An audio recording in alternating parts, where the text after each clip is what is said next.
multidões acompanhavam Jesus. Voltando-se, ele lhes disse: se alguém vem a mim, mas não se desapega de seu pai e sua mãe, sua mulher e seus filhos, seus irmãos e suas irmãs e até da sua própria vida, não pode ser meu discípulo.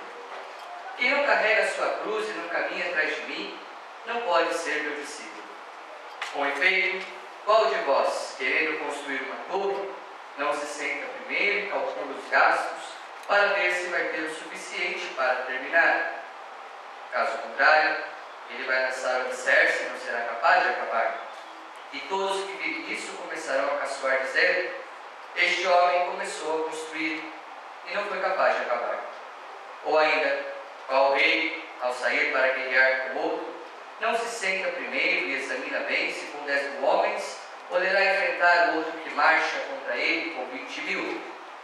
Se ele vê que não pode, enquanto o outro rei ainda está longe, envia mensageiros para negociar as condições de paz.